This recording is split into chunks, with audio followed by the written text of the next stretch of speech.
Hey, this is Rob. This is episode 88 of Folly Coffee Podcast. Let's get it brewing.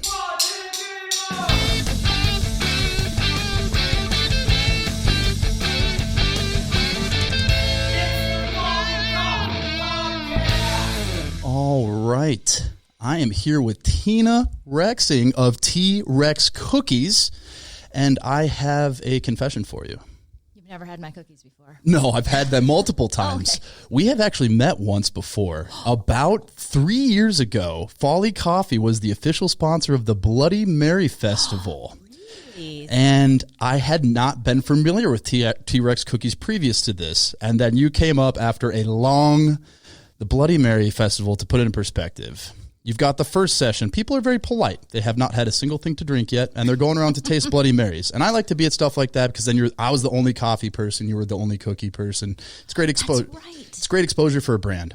First session's awesome. People are really polite. Second session, people have pre-gamed that session. Mm-hmm. So people show up already halfway, 3 sheets to the wind. And by the end of that one, it's just like, let's get out of here. And so we were cleaning up and you came up and you're like, guys, I have cookies for you. And they were the size of my face and they were dill pickle cookies. Dill pickle, my fave, or not. And I looked at it and I was like, this feels kind of gimmicky. This is kind of weird. And I tasted it and I was like, what is going on with that? And I looked it up and it was super, super tasty, size of my face. And I was like, this is just really cool. So I'm excited to have you on today. I also want to mention at the beginning that you'll soon be starting your own podcast. And when this episode releases, in theory, if it's happening at the end of the month, mm-hmm. I think this will be right around the same time. So if you're listening now, keep an eye out for your podcast. Do you have a name for yours and what that will be? We have some working names. I'm kind of liking Cookie Confessional. Cookie Confessional. We're bantering that one about. We'll see what happens. Awesome.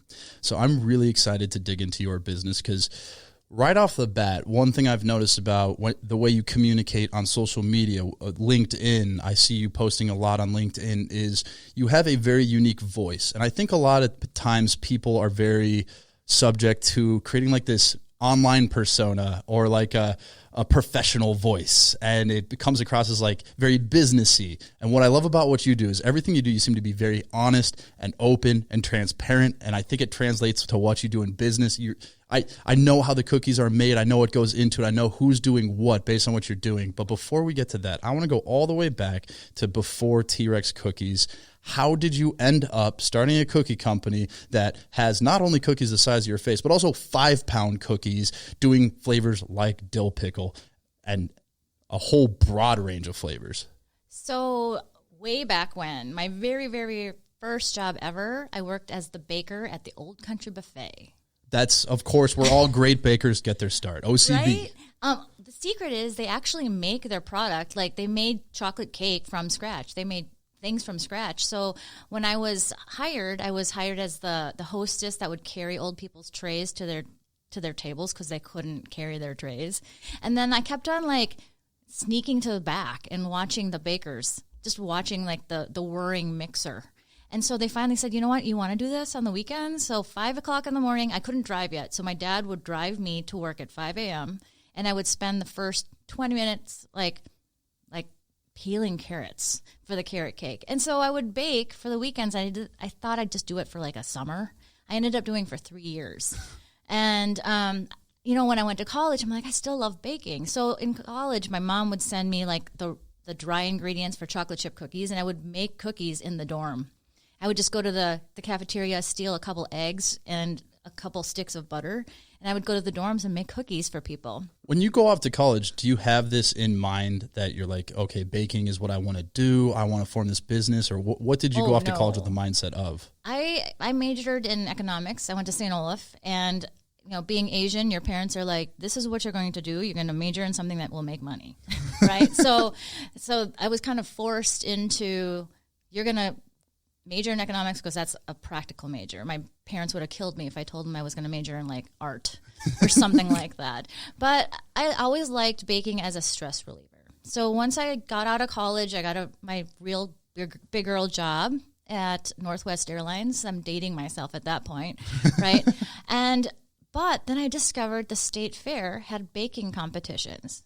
And this is way back when, where you would submit in writing and send in the mail your your list of things you're going to submit. And I would stand in line with legit 80-year-old ladies submitting my baked goods to compete. So I did that for about 17 years. And when I was practicing for the fair, I would always bring cookies or whatever I was making to work to people I would work with. And then they said, hey, why aren't you doing this for a living? So people would ask me this for like 20 years. Why aren't you doing this for a living? And I knew back in my mind, my parents would kill me because it doesn't make any money. So that's kind of how I started with the whole baking thing. I would go home, bake because it would like be a stress reliever. And then I started selling it. And as you're baking, where are you getting your recipes from? Are you getting recipes from a source? Are you working on one base recipe and kind of playing with it? How are you coming up with new flavors and styles as you're beginning to bake, like at the very beginning? Obviously, so you're at Old Country Buffet. Mm-hmm. I imagine they probably have pretty rigid procedures you have to follow for what they're serving. So how do you go from that to baking on your own? Are you using what that you were doing there, or where do you take the next step into kind of the further progression of what you're making? It's kind of like how I kind of lived my life. It's like taking little pieces from here and there and kind of like incorporating into what I do now. So, I knew like the process of how to put things into a mixer based on my background at the buffet. But then when I started to compete, I started looking at the dirty little secret church cookbooks because they are like the holy grail of true ass recipes that old people put into these church cookbooks.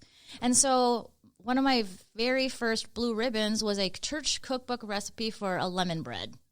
I'm like, oh, thank you, Agnes, for this. Yeah, amazing. Talk about the most like pure, genuine, like no commercial influence, they're not doing cost of goods sold on the recipes for in the church cookbook. So you're getting like grandma's recipes handed down from generations all in one place. Yeah, but I've always been a tinkerer. What can I always do to make something better? And so that's kind of like how the whole experimental aspect of my personality became to the baking world. What size were your cookies at this point? So when, I actually started T-Rex Cookie coming on 6 years now, they were all small. I used a normal scooper like all the other bakers. But if you look into my past, I was a professional tennis instructor for 5 years. I kind of wandered through my career, as you'll learn. Was this on the side of Northwest Airlines? Was it after Northwest Airlines? Let me back up. Yeah. So, you casually skipped over. You're like, I was there for 17 years. I was like, oh, okay. No, I was at Northwest Airlines for 7 years, and in that 7 years, I had 3 different jobs. You'll find that I'm a wanderer. Yeah. And then 9/11 happened, and I was actually pregnant when 9/11 happened. And I actually got laid off 4 days after I gave birth to my first child. And so, I tried the whole stay-at-home mom thing. God bless those people who can do it because I could not. So I said, you know what? I was a competitive tennis player at the time. So I'm like, what if I learn how to teach? So I got certified as a tennis instructor, and I taught professionally for 5 years. And what that means is I was a professional ball machine. I fed balls to people, and they would just hit them. And so in that 5 years, I developed a really severe case of tennis elbow. But skip ahead a little bit. After 5 years of teaching tennis, my husband's like, you've been wearing nothing but warm-ups and tennis shoes for 5 years. Can you go get like a big girl job again? And so I applied and worked at Thomson Reuters for a couple years in hardcore finance and hated it. Loved the people there. The job I was doing was not fun at all. And that will come back in that job will come back to haunt me later in terms of the skills I learned. Mm-hmm. And then a friend of mine went off to Target. She's like, hey, we need your Excel spreadsheet wizardry at Target. And so she's like, come and apply at IT. I'm like, I have no IT background, but okay, I applied. And they took me. And so I worked at Target in IT for a couple of years, wandered off to Target operations, ended up back in IT.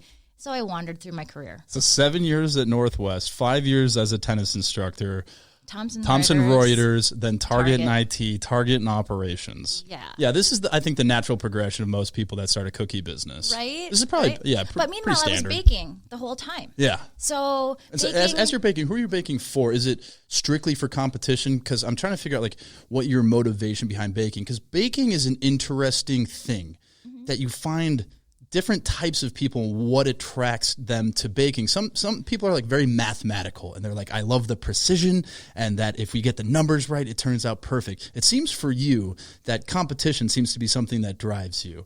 And so I'm wondering, as you're making all these cookies, are you just saying, I enjoy making them and I want to give them to friends and family, or is that competitive nature of the state fair playing a factor in all of this? Or what's kind of the thing in the back of your mind as you continue to make it for the 17-year period? So have you ever taken Strengthsfinder? It's like this little test that you take and tells you what your top 5 strengths are. It's kind of like at one point. It's kind of like Herman Brain, where you're an ESTJ or something that, right? But Strengthsfinder tells you what your top 5 strengths are, and my top one off the charts is competition. Mm-hmm. Meaning I won't do anything unless there's scoring. So I don't play golf for fun. I don't play games just for the sake of learning. I need to win. Yeah, when someone says, we don't need to keep score, you go, then why are we here? Exactly, exactly. And maybe it's a personality flaw. However, but when I was baking for the competitions, I needed to practice on people. And so every corporate job, even at my tennis career, I would bring my baked goods in for people, and they can't just eat it. I would not bring you something and I'd just have you eat it. I need you to score it for me. You're not just saying, did you like it? You're going, no, I need a detailed analysis of the strengths, the weaknesses, the opportunity, if you're in corporate world, the opportunities to get better on this cookie. Well, actually, in the fair, there's actually a score sheet. Mm-hmm. And so crumb color, aroma, flavor profiles, those are in it. So I started teaching people how to eat my cookies in a way that they're looking for moisture content and they're looking for appearance. And at the fair, if they don't like how it looks, it won't be judged, right? So in the chocolate chip cookie category, you might get 50 entries, but they'll only judge the top 25 best looking ones first. So you have to go in with, do they look good? Both top and underneath. So it's pretty competitive. So a box of cookies you just brought me, this is really more of an assignment than it is a treat for me. You're going to need a full analysis and everything broken down. Though, because I'm a professional baker now, I'm not allowed to compete. So just now I just find different ways to compete, like being the best cookie in Minnesota. And so you win with this, you said a lemon crumb cake, is that what it was? It was a lemon bread. It was one of my very first ribbons at the state fair. And so where does it go from there at the competition level? What kind of feedback are you receiving as you're competing and being motivated by this and handing your cookies off to friends and family and saying, no, I need a full analysis? Well, I end up just collecting, on a good year, I'd probably get like 1 or 2 blue ribbons and then a couple other, who cares what the other colors are, right? Because if it's not blue, it doesn't matter. If you ain't first, you last. Exactly. That's one of my favorites. But for me... Also, I want to pause there for a second, because Minnesota State Fair, if you're a listener, you don't understand what we're talking about here. This is not a county fair that they're going to have a Ferris wheel and maybe a couple of games. The Minnesota State Fair is the biggest state fair in the country. It is almost a religion here in Minnesota. So to take home blue ribbons at Minnesota State Fair is about as legit as it gets in terms of, like, especially the amateur side of food. So for you to casually drop, take home a couple ribbons here and there, that's a really big deal within the food world of Minnesota. Yeah, and, it's almost cultish in terms of, like, competing. And now it's actually cool to compete. Before I was doing it before it was cool. Mm-hmm. But now it's kind of like watching it on TV where people are actually standing in line like I did, and kind of just you stand in line with other people and their baked goods, and you kind of, like, give them the eye, kind of like, oh, I could totally better than that. Were there clicks within the people that submitted their baked goods? There's like names. You know the names that you want to try to beat, right? And so when the lists come out of who the winners are, and you're like, oh, I beat her. You like know these people. Marjorie Johnson is like the biggest name that, local celebrity, old lady, blue ribbon winner. She always rakes in. So if you can beat her on any category, I'm doing freaking cartwheels. So if you're doing a local bake sale, that's the name you want to be able to attach to your bake sale. Totally. Was there any like style that you were doing that emerged in terms of like the strengths as you're competing at the state fair, or did you? Because I was surprised to hear that it was a lemon cake that kind of was your first ribbon, because now you're strictly cookies. Yep. And so how did you go from there to where you are now? So when I launched T-Rex Cookie in 2015, I just started out wanting to like bake cookies and other things. There was like banana bread, there was caramels, there was chocolate dipped biscotti. So I was doing all of that at a local farmer's market, renting a commercial kitchen, and my parents were actually working for me. Well, they'll say it's not working. It was free labor on my parents' part. Yeah.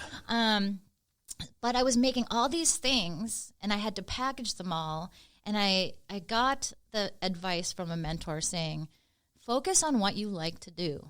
And so I decided I hated making caramels. You had to wrap them all. The bread, it was just all this focus on 10 different things, and I was only selling the cookies. So at that point, the small cookies, this is like a long way around to the question of why are your cookies so big. Mm-hmm. So I started just making the cookies. However, bring you back to when I was a tennis instructor, mm-hmm. and I had bad tennis elbow, scooping those cookies started to re-aggravate my injury. And so one day in the kitchen, working by myself at 4 a.m, I got lazy, and I started making the cookies bigger and bigger. I'm like, I wonder if I can make these any bigger. And so I started making these 1-pound cookies, but I couldn't find a bag big enough for them. So I made 1/2-pound cookies. And I took both the big cookies and the little cookies to the market. And lo and behold, no one would buy the little cookies anymore. So I'm like, why am I making these?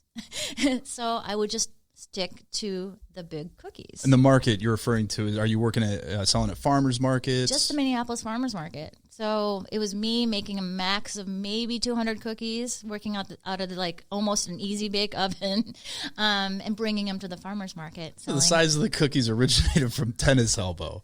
Yeah. That's amazing. What kind of flavors were you doing at this point? Chocolate chip. Sea salt caramel chocolate chip is one of my staples. And then that's when I started getting like, what else can I mix into this? You know, it was me buying all my ingredients at a local grocery store, whatever had coupons for, right? And so I'm like, oh, I have coupons for marshmallows. Let's put marshmallows in this week. So that's, you know, all the crazy different flavors that I've come up with has basically come from necessity of like what was cheap at the time and what could I afford. And so I've said this on this podcast a ton of different times, but anytime I look at a product in a super competitive category that's excelling above what I would expect it to do, I always like to kind of look at it and be like how? Because I'm in coffee. Like coffee is, many people consider it a commodity. So I'm always looking at products in other categories that are excelling beyond what you might expect. And I think T-Rex cookies is a great example. So I'm looking at it, and one of my favorite marketing business books of all time is Blue Ocean Strategy. So the whole idea is that people that are competing in a competitive landscape are in the red ocean because there's blood in the water. They're all going after the same. They're going after the same food. So the blue ocean is what aren't people doing, where you're not even really a competitor with them.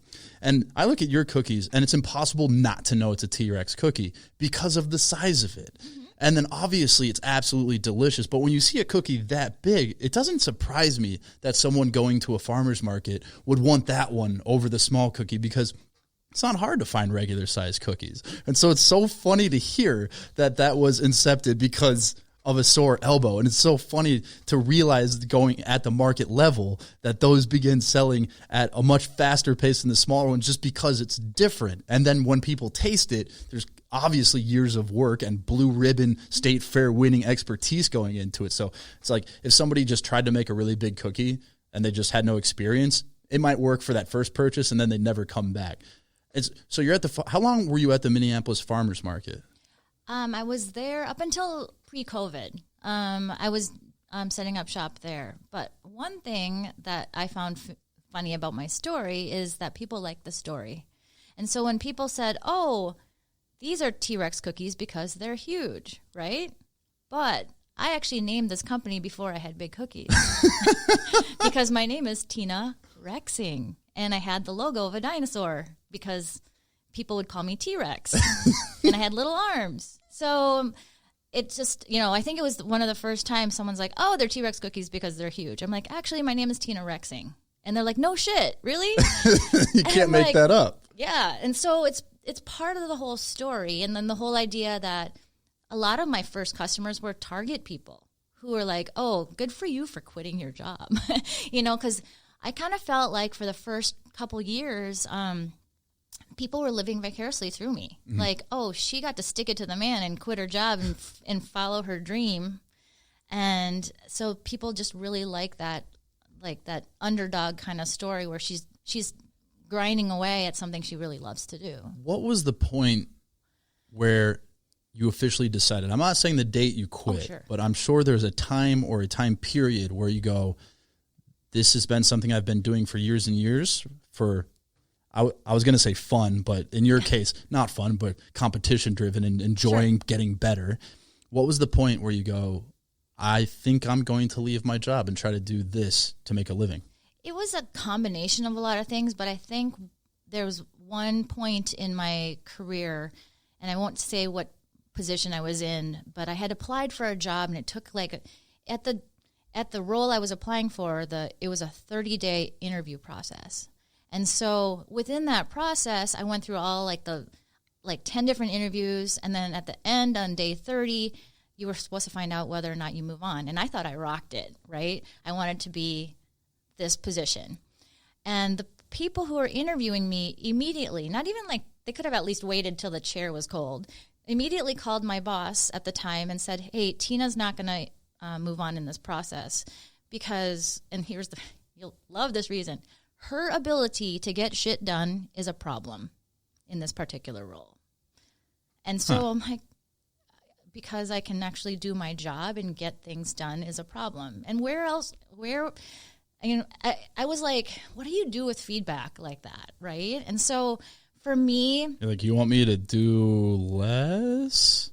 At the time, what they meant to say or what they were trying to get at was I would need to bring on people to agree at a conference table before we move on to the next step. So it's all about collaboration, which I get. But my personality was like, let's just get it done and get things done. Yeah. At the time, that was not a priority for this particular department. So I'm like, well, what can I do in my life where that is not a problem, where getting shit done is not a problem? And so you look at it, if you're an entrepreneur and you start a business, getting shit done is not, it's a necessity. It's a necessity. Yeah. It shouldn't be a problem.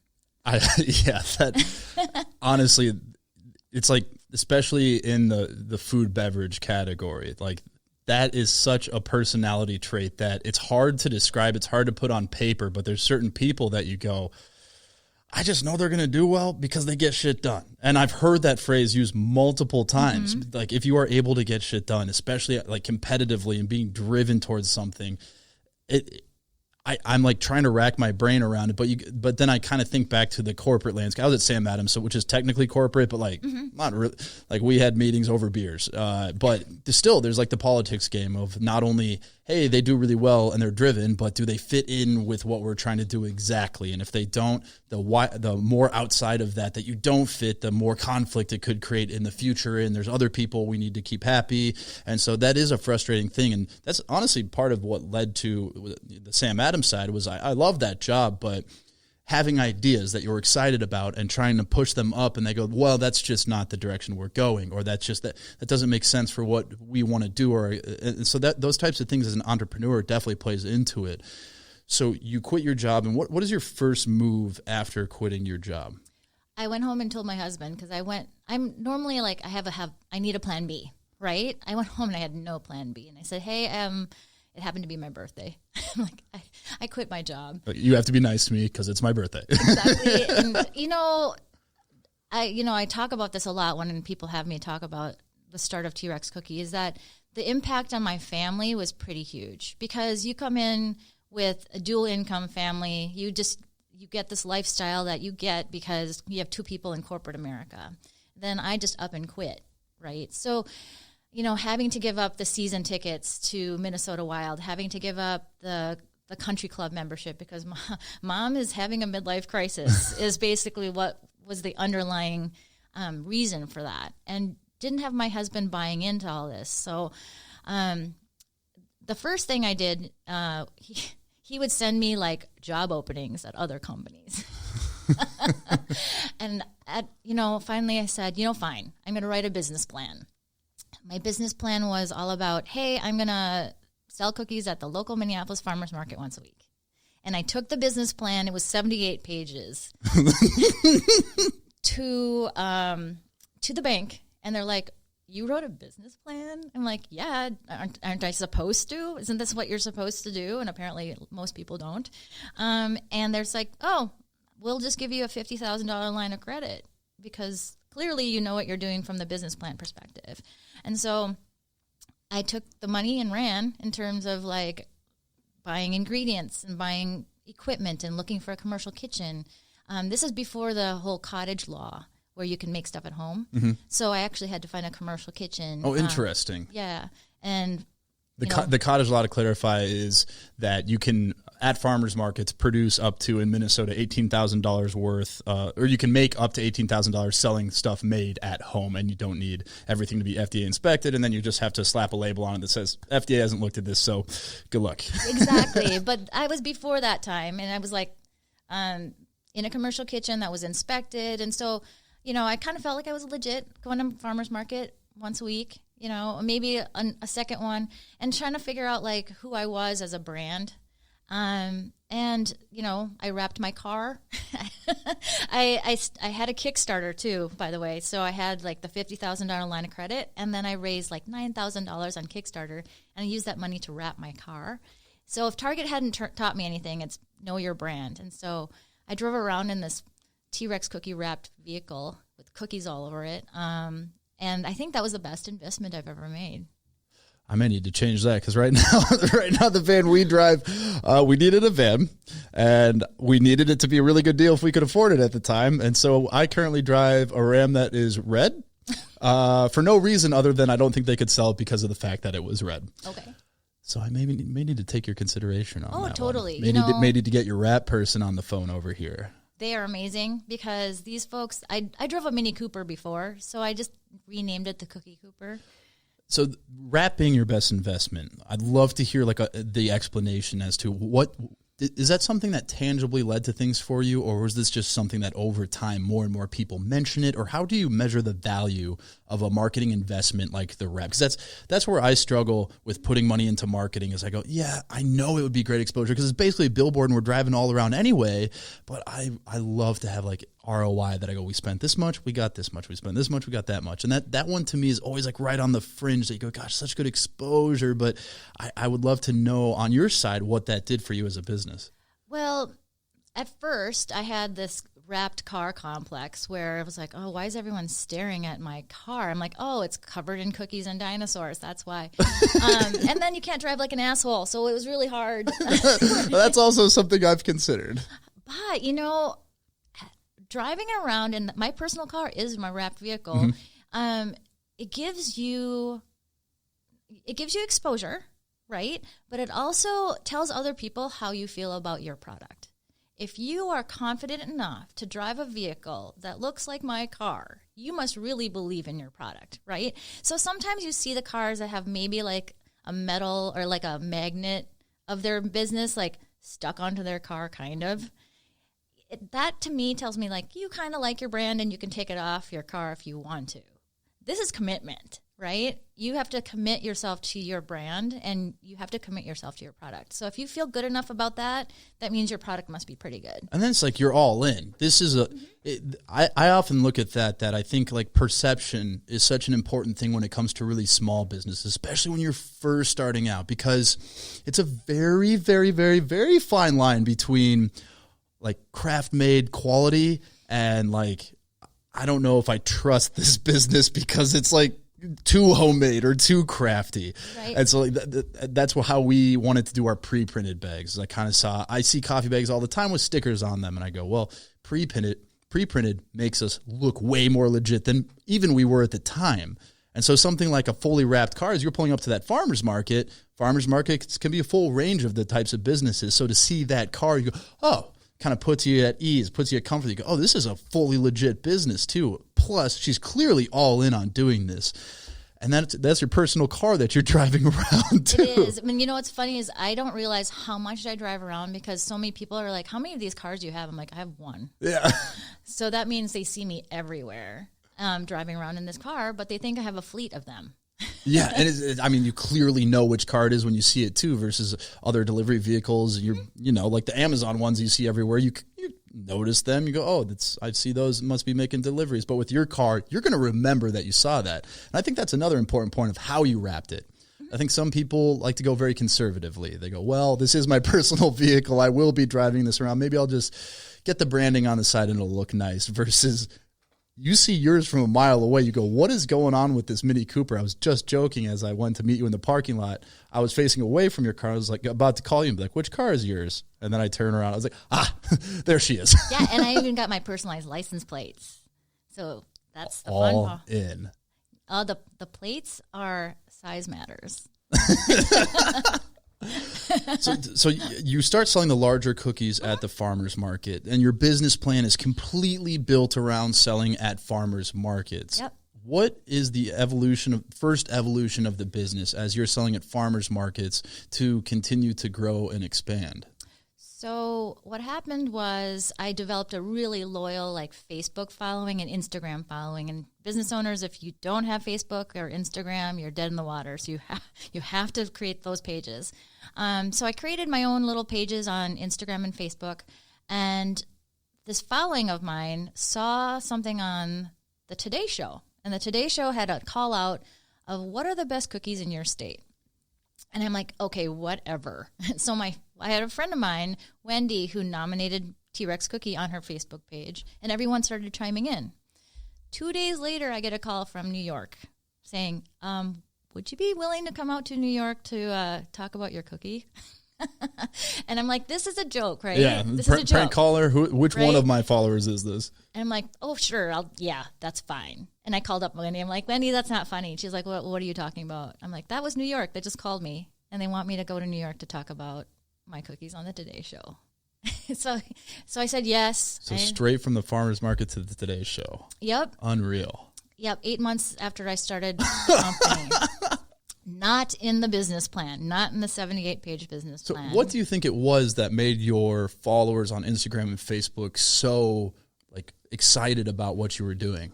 I think it's the story. It's the story of the evolution of the small cookie to the big cookie, because I talk about that when they're asking me why are they so large. And there is a reason why they're large, too, is that over time, when I say size matters, and it does, because the larger the cookie, the longer the shelf life of the cookie is. If you have a small cookie, it's going to tend to dry out faster than a larger one. Plus, I use real butter. And so the butter tends to hang out, the fats hang out in the cookie longer. So that's why size matters. But I think the people who really like the story, and those folks that really have they've grown with the company. They've started with me from the very first cookie I sold, and they're still with me. So it's almost like this journey I've taken everybody on. So I think that's the compelling part of the story. And then when I was on the Today Show, maybe a hot 45 seconds, completely changed the trajectory of the company. Because when I got back, I got a call from the U.S. Bank Stadium saying, hey, we're opening the U.S. Bank Stadium this spring. Would you want to be a vendor at the U.S. Bank Stadium? I'm like, sure. You're like, it's like a farmer's market, just to bigger, 50,000 people. Yeah, and then I was selling a few cookies here and there to the Orchestra Hall during their intermissions, and they were looking to expand their dessert selection, so Orchestra Hall called me. And at that time, I'm still renting a commercial kitchen, sharing with 40 other small business owners this kitchen, so I'm like, I need to find my own space because I don't share well. That's what I learned, too, working in a commercial kitchen. And then I can vouch for that one on the cold brew side. Right? And then I found a space in Minneapolis on University, which happened to be a cafe that closed. And I negotiated, because I was a contract negotiator at Thomson Reuters. I took that skill set. I negotiated to take that space from the landlord. I'm like, I really don't want a restaurant, but if you sell me all the equipment in this restaurant for $1, I'll take it. And there was at least $200,000 to $300,000 worth of equipment in that restaurant. So for them, this equipment was a nuisance. We don't want it. We have no use for it. We have nothing invested into wanting to keep this. And because, in theory, that it wasn't worth the time of trying to sell it. Yep. So they're like, take it, but you need to open a cafe. Also not my business plan. I just wanted the kitchen. So I found two individuals who wanted to run a cafe. And so I said, okay, I'm going to take the back and be T-Rex Cookie, and then you guys be your coffee shop on the front. 20-somethings, didn't know anything about business. They thought they could run a cafe, pay themselves $15 an hour, and work 40 hours a week. That didn't work. I even helped fund the best-looking espresso machine ever. It was a Synesso Hydra. I think it was the most expensive espresso machine in the state of Minnesota. It's up there. So I owned that. So anyway, after 2 months, they left. I ended up taking the whole thing over and became a cafe restaurant. I did that for 2 years. I muscle through shit. It was not pretty the way I made it work, but it worked. And then the building on University was purchased by a developer, and they said, we're going to tear this thing down to turn it into condos. And at first, for a hot second, I was really sad because I pumped in like $100,000 worth of investment in that space. But at the same time, I'm like, you know what? This is the door's going to open for you to do something completely what you wanted to do and not run a cafe. Yeah, it's that theory of sunken costs that humans tend to be really bad at, wanting to keep doing something because I've put so much into this. And I try to stay really cognizant of that you go, am I doing this just because I feel like I've worked really hard at it? Or am I doing this because I want to? And so on the cafe side, it's like you're making it work, but is that really what you want to be doing? Is that really the business you had in mind and starting? And is that maybe even the best use of your time as you're talking about being a vendor at US Bank Stadium and the dessert provider for Orchestra Hall to have to think about what are my pour costs on my lattes, that kind of deal? Yeah, and I was a terrible barista. I could not do latte art to save my life. But like I said, I made it work, but we ended up shutting down the cafe thinking, you know what, you're going to tear the building down. Let me just move my business elsewhere. So as I was drowning my sorrow, my sunk costs in a couple beverages at this local bar, I stumbled down to the corner of the strip mall that I was drinking at, and I looked into this window, and I'm like, hey, this cafe was empty. This space in this strip mall 2 miles from my house has been empty for 6 years. The next day, I called the landlord. I'm like, hey, is this spot open? So, lo and behold, I created T-Rex Cookie Kitchen in Eagan. And they're like, you want that one? Yeah, no one wanted it, but I said, you know what? What I learned from the cafe, and this is something I always tell the people I mentor in small businesses, is that take something from everything that you do and learn from it. Yeah. What I learned from the cafe is I don't want seating because I don't want people loitering, having a $2 cup of coffee and taking up my space all day long. I want people to come in, get their cookies, and go. So I created T-Rex Cookie Kitchen in Eagan, which is kind of a fun little spot, and that's where I make all the cookies now. And I'm sure the contract negotiation on that was pretty rock solid based on your background. Oh, yes. Yeah. What was it like to shift operations over there? Because that can be a bit of a daunting task to completely shift your operations over from one location to the next. Were there any major hiccups in getting that new space open? Because a building that hasn't had an occupant for 6 years, I have to imagine once you start looking under the hood of what was going on with that there's probably a few things that popped up here and there. What was nice about it was since it was vacant for 6 years, it was almost like a shell, right? Yeah. What was hard was trying to figure out what kind of ovens can I put in there. And based on what I learned and how my ovens worked in my other space, I'm like, I'm never going to do that again. So I brought in ovens that were working better for me, that I can increase my productivity. So when did you launch that space? That was 2018. So you open up that space in 2018, start working out of there. Obviously, 2020 kind of shifts how things operate, but you have an interesting situation is that the way you set up that storefront is kind of not a bad thing for how COVID was operating. That the places that were shut down, really the big things were that they did have seating and that they were relying on the seating to be able to operate. So what effect did COVID have on your overall business and what that did? That's a great question because what we skipped over was 2019. What happened in 2019? So I'm sorry, I opened Eagan spring of 2019. Mm-hmm. Okay, so I opened Eagan spring of 2019. July of 2019, I get a phone call from the producers of Shark Tank. The story just gets like even more interesting, doesn't it? So I in my drunken stupor, feeling sorry for myself, having to close my cafe, had online applied to be on Shark Tank. I've done it probably 19 times. It's always the next morning. I go, why did I do that? Well, I had forgotten that I had done that because one too many Manhattans in. And then they call me. I think I applied drunkenly in October, and they called me in July. And they're like, "Are you still interested?" And of course, I'm like, yeah, sure.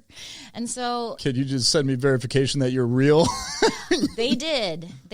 And let's just say the Shark Tank process is very arduous. It's not as simple as just showing up, right? So it took up July, August through September because they actually decided to bring me in and fly me to LA to film. And so I went and filmed, and I'm not supposed to talk about like how the sausage is made, but I've been released from my NDA, so I can talk about my experience. So I filmed. I got to meet the people, and my whole premise of it, after watching hundreds of episodes prior to me filming, was don't say anything stupid.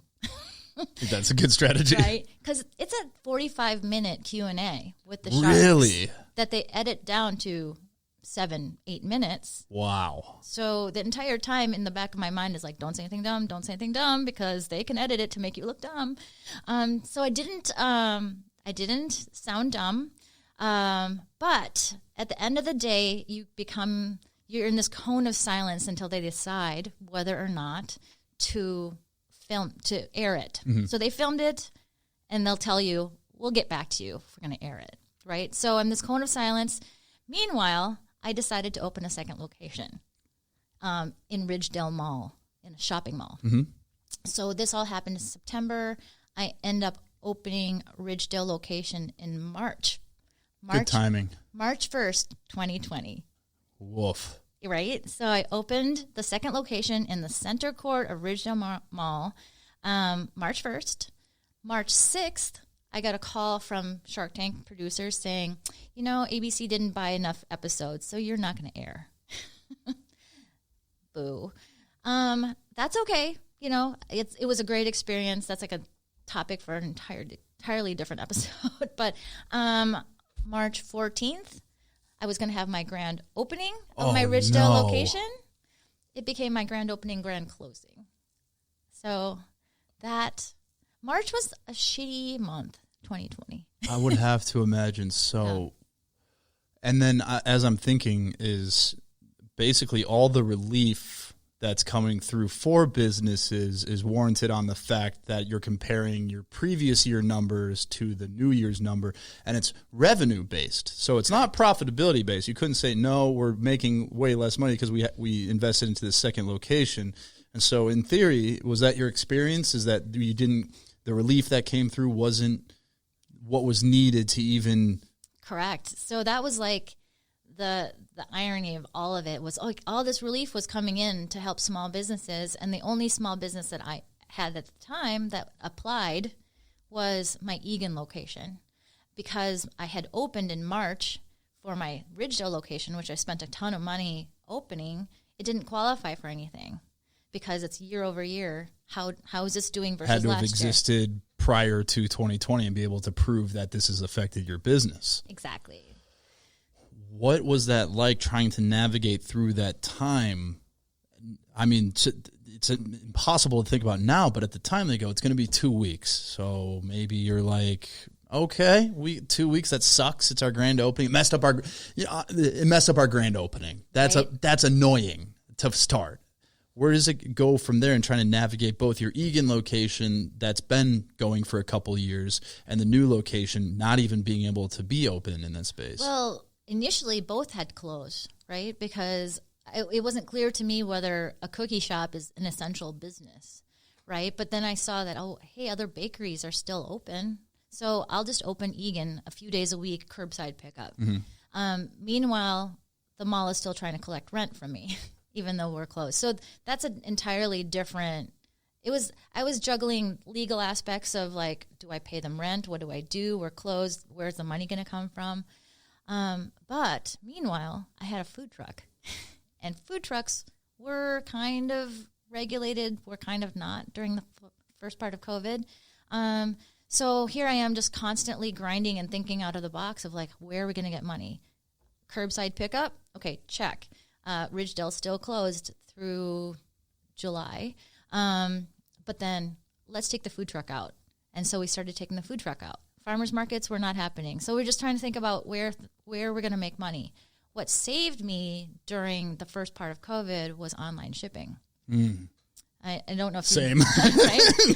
So I partner with Goldbelly. Oh, that's what Katie over at Angel Food. That, I mean, the same. I mean, her story was like mirroring what I'm sure happened to you. Is that she's like, I'm a bakery, I have to be closed now, and then she had to furlough everybody, and she was baking 50, 100, 200 cakes a day and shipping them nationwide. Were you already on Goldbelly prior to this going down? Yeah, I was actually one of Goldbelly's first vendors when they first launched in 2017. Goldbelly being this online-based business that essentially it's a site where you can go and select like regional specialties that you could only get in that region or that state or that city, and they ship it to you packaged in a way that it shows up fresh. Yeah. So how do those orders change as everything shuts down? Well, it's funny because I had laid off pretty much my entire staff except for my high school kids, because my high school kids, 3 of them, my son being one of them, and his 2 friends and I pretty much single-handedly kept T-Rex Cookie on life support from March through July, because everyone I had laid off, they were collecting unemployment, and trying to get them to come back was like, they can come back, but they're actually making more on unemployment than if I brought them back. So I just said to them, you know what, reach out to me when you don't have any more, and then I'll bring you back on. That made most sense financially. So the online orders, there was one day we had 255 packs of cookies we had to package and ship across the country. And,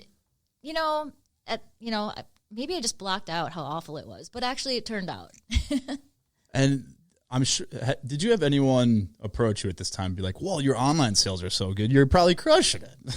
Well, yes. They think that you're making a ton of money when you're doing online sales. I'm saying that because people said the exact same thing. Because they just look at the total landscape and they go, oh, well, I'm sure your online sales are increased. You're like, yeah, enough to stay afloat, but... Because rent, I'm still paying rent. I'm still paying utilities, and I'm still paying my staff that's there. And yours is a prime example of, I think, something that is not considered an obvious. It's difficult to try to create a blanket program for an entire country to support small businesses, but it is so difficult as a growing small business that you're investing all of your profitability, or at least most of it, and potentially even leveraging debt to grow. Because if you've got a product that's hot, you have to put the pressure on. You have to grow quickly. You have to do things that you're taking the money you're making and investing back to make yourself better, or to even just be able to keep up.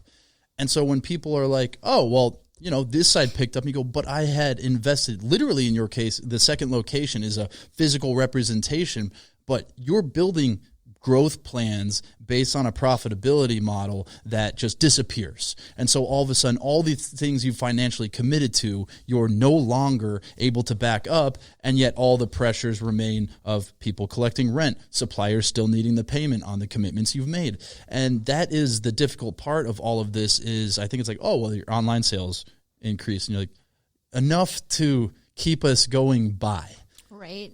But for me, it's important to keep sight of what your brand is. And that was one thing I wanted to make sure that was still an integral part of how I made decisions. Like, who is the brand? What is the brand? Right? The brand is comfort for a lot of people who are going through COVID, right?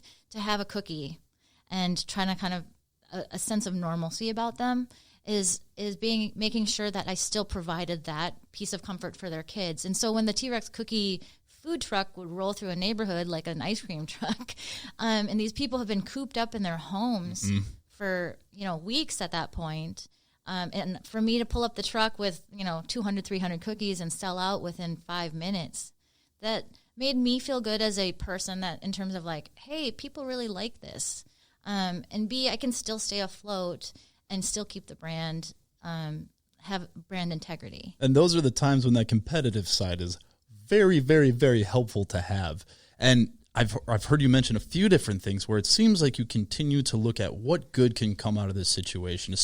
And COVID has really tested people's limits of being able to think that way, because you go, I don't know when this thing's ever going to end. But the gold belly thing, this is a trend that could continue. And now all of a sudden you've got customers from around the country that probably never would have been exposed to you. The food truck, you're now reaching areas and neighborhoods that probably never would have been exposed to your brand without the geographical limits of a potential, the mall. Obviously, that's one of those things where you go, this is a sure win. This is my guaranteed foot traffic every day.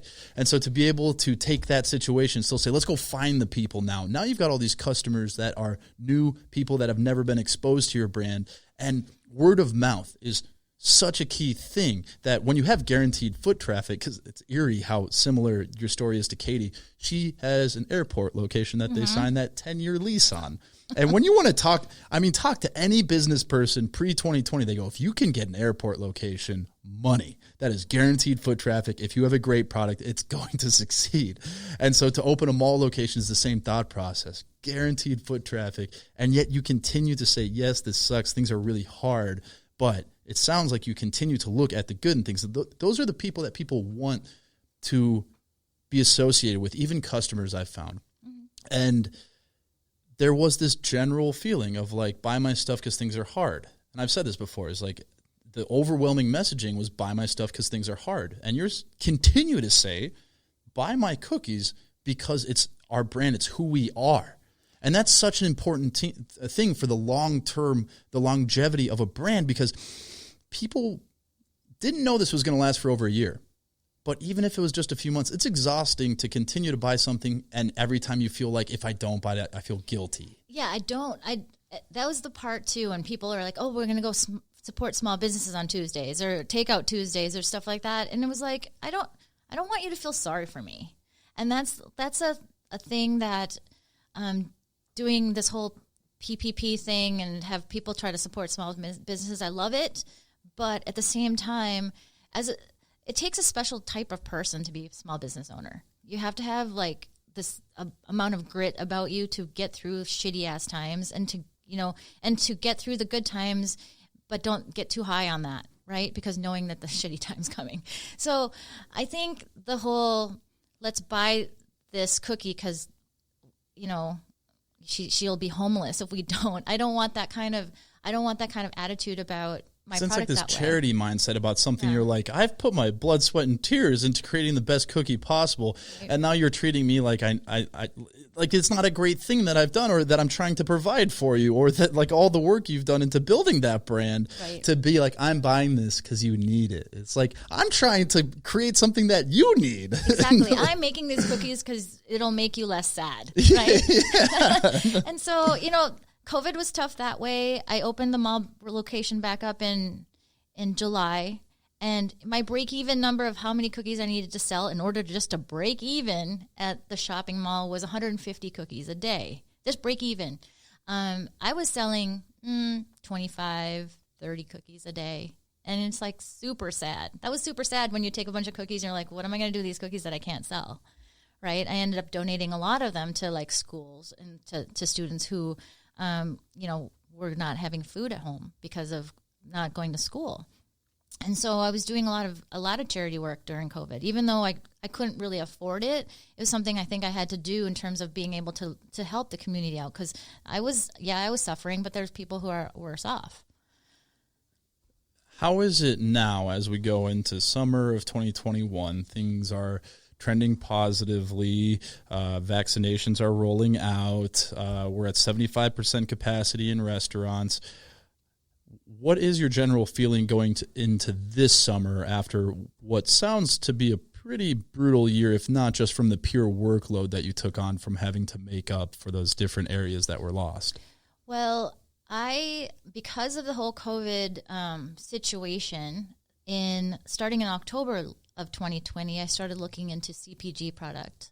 So a frozen. That's what I was going to get to, because I was excited to see you launch on that side. It's a completely different side of the business that I've learned. This is where I live. This is where I live over here in the CPG world. I don't know how you can live in this world. It's so crazy. So, from October, November, December, I would be schlepping cookie dough like frozen cookie dough to anyone who would take it and bake it in their house, and then text me photos if it worked.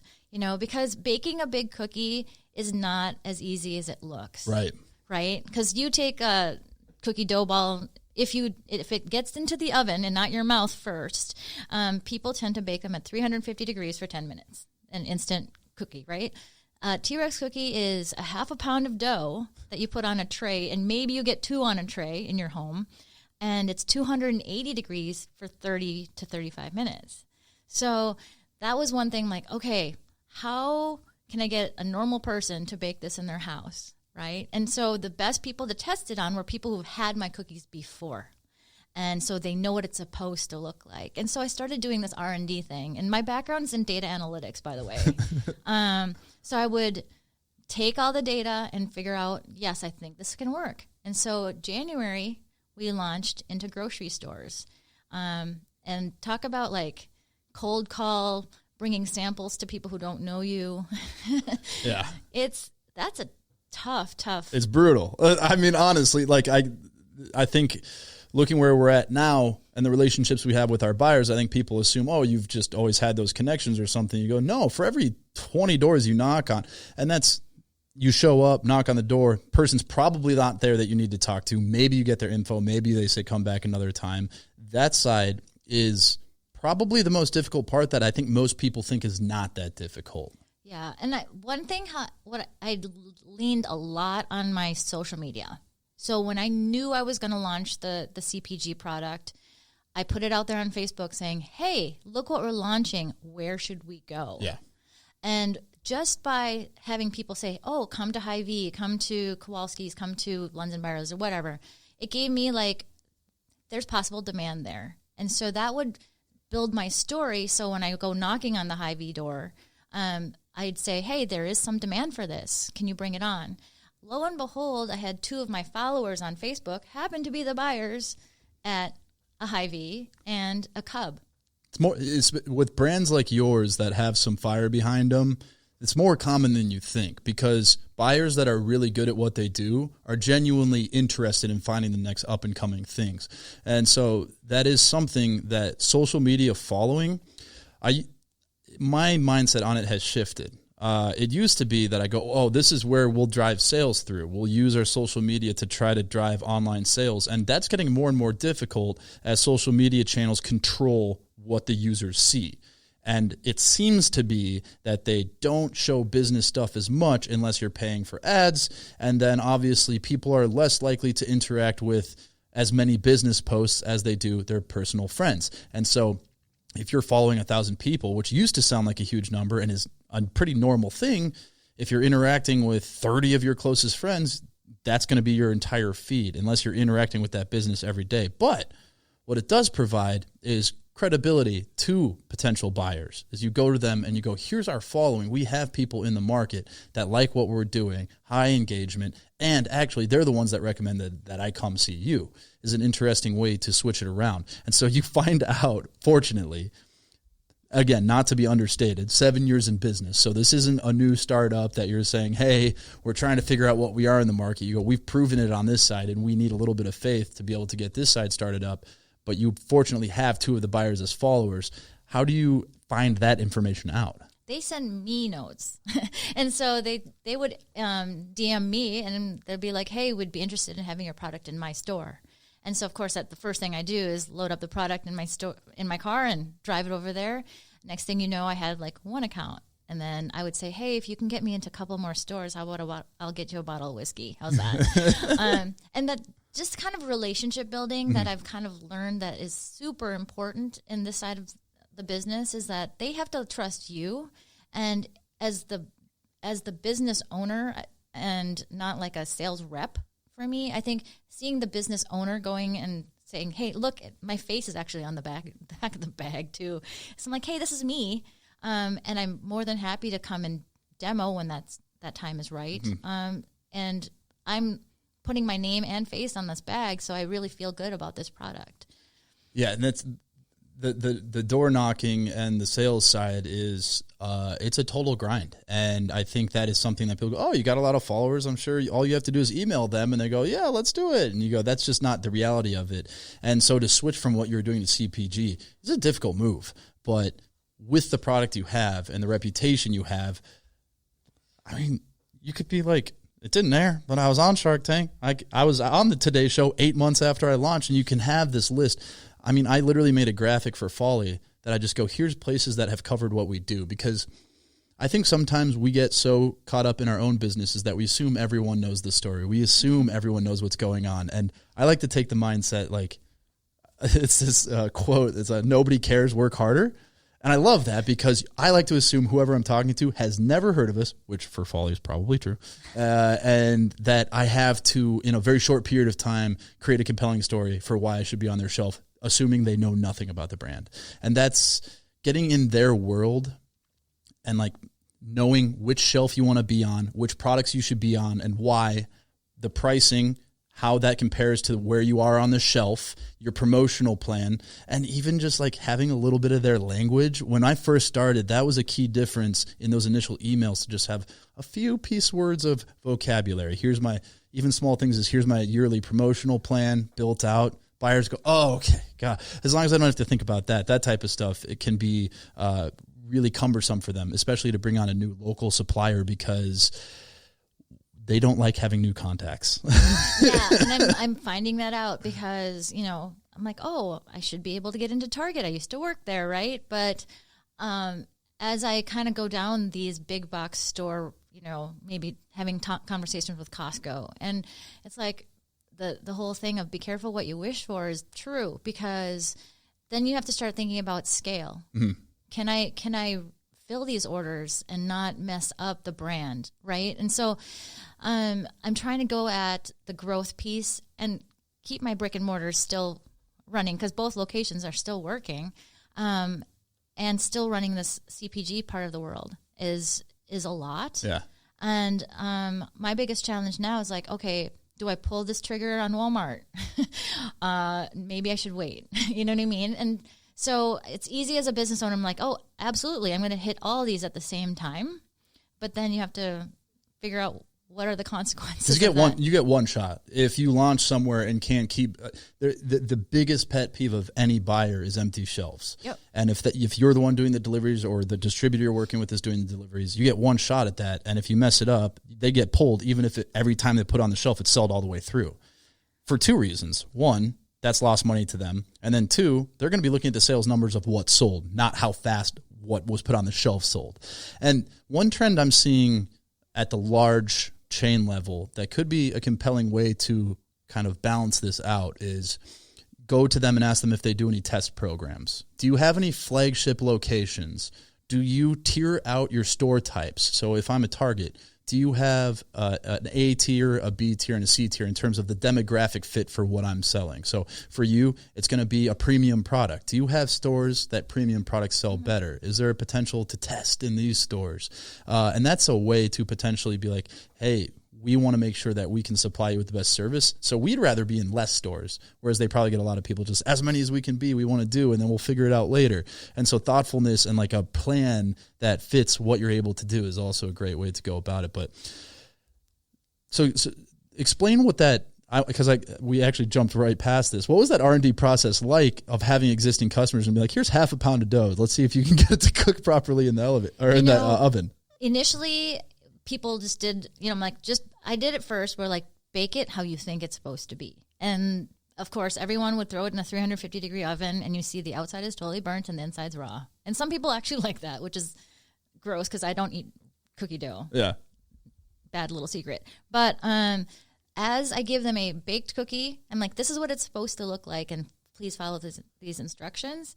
It started to work out. And have you ever looked at the back of a ramen cup, and it gives you like how many minutes to put it into the microwave based on how soft you want your noodles? Yeah.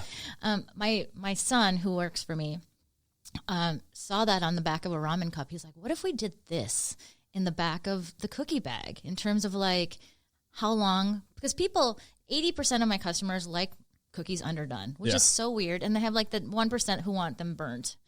So, we put a little chart on the back of the bag and it's like, all right, if you want them gooey, this is what it should be at for how long. And if you want them crispier, this is how long it should be in there.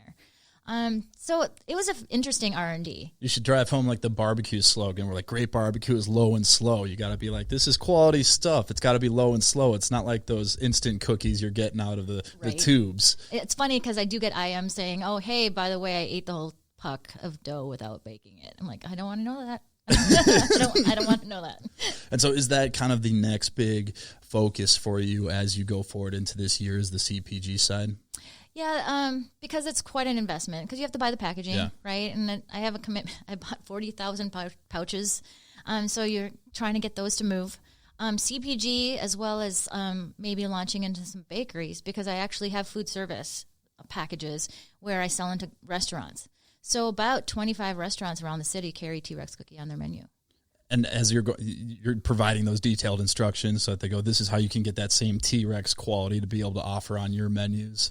Well, a lot of them actually put them in a skillet, right? Oh, and interesting. So they'll make a cookie skillet and then they'll put ice cream on top of it. But a lot of these restaurants know that the T-Rex cookie brand can also bring in a higher, more premium product, right? So they say T-Rex cookie on the menu. And if it's not T-Rex cookie, it's just a big-ass cookie. Yeah, and that's, again, going back to, like, this. I'll end it right here, but it's kind of to drive it back to what you were originally talking about is that you have a great product that you've broken out of this, like, commoditized category of cookies when they're like, we want to put your name on what we're doing. And that's always like, wait, what? Like, you don't just want to list it as a cookie and charge what you need to charge to make it. And that's when you know the work you've put into a brand and the work you've done to build a reputation of quality is paying off when people are like, no, can we use your name? Is that cool if we use it on the menu? And you're like, yeah. Well, actually, that's one piece of advice I always give business owners is have a brand guide. Because if they're going to want to use your name, they're going to want to use your logo, your colors, your fonts. So have a brand guide that you can like send to them saying, yes, you want to use the T-Rex cookie brand and licensing name. Here's the brand guide. This is how you follow it. So that's super helpful. I give them signage that they put in the stores. Anything that will keep your brand consistent when you're not present. The best piece of advice I got from Dan Bastian, who's the owner of Angie's Popcorn, Boom Chicka Pop, was, Tina, you want to make money in your sleep, right? So you want your product to speak for itself. And so that's basically my advice to a lot of folks is that how can Folly Coffee make money for you when you're not there? Yeah. And that's like, when you've made it, right? When it sells itself. I think about that a lot. I call it untying it from time. Exactly. You go where I don't have to work on this physically in order to make more money. And like, how can you build business structures where you don't have to be there doing it? And CPG, especially in something like cookies that requires the preparation of being able to make it and be able to sell it, the CPG side is extremely compelling in that. But then it is this entirely new competitive category so it's one of those things where it's a really high upside, but is way harder to break through versus being in person and being able to sell it. But that is really good advice from Dan is how do you get it to sell without you being there? Yeah. And that is probably the best argument I've heard for the CPG side versus I think most people that got into CPG during COVID was like, I don't know, it seems like grocery stores are doing really well and I want to be there now. And that's the focus you put into it, again, is a big part of it is the focus on the brand, but not just we want our branding to be nice, but does this product accurately represent the brand and does it elevate what we're doing versus could it be a potential distraction? I think some people will go find a co-packer, they'll go find somebody that's able to go CPG quickly and scale fast while compromising the quality of what they do. And I think everything you do is distinctly T-Rex. And I think that's how you're able to have a product in such a competitive landscape and still have it stick out. And it's probably the reason why Shark Tank wants to call you back. It's the reason why after 8 months, your fans are the ones getting you on a national TV show that's going to put you with that type of exposure. That type of stuff doesn't happen if someone just I make a solid chocolate chip cookie. Who wants it? Exactly. I mean, no matter how much you love your product and other people love your product, you always have to remember where you came from too. Because I know a lot of business owners I knew them when they were X and now they're like Z and they don't have time for me. You know, and that's something I've always promised my staff, as well as like all my friends from my taste testers when I was working in corporate, is like, I'm always going to remember where I came from. I'm always going to remember the person who gave me the feedback to change the type of cookie butter I use, right? So I think that's keeping your feet on the ground, no matter how big you get, is really important. And that type of stuff catches up with you too. I think reputations are very, very difficult to make and very, very easy to break. And just the people I've had on this podcast, it's incredible to. Most of the podcast guests I get are either recommendations from other people or just people I see doing cool stuff, and I just, like with you, just messaged you. And you find that people want to suggest people that, oh, you got to meet this person, you got to hear their story, because it's people that stay rooted in what they do. I think there's probably not a better way to end this episode than right there. So really appreciate you coming on. I'm worried about how many cookies are in there, because I do live alone and they will be gone by the end of the week, but that is a really good problem to have for me. Just don't eat them all at once. I can tell you the calorie counts if you really want to. I don't want to know them at all, please, and thank you. Well, thanks for having me. It's been great. Absolutely. I will end it like I do every other episode and say, have a nice day.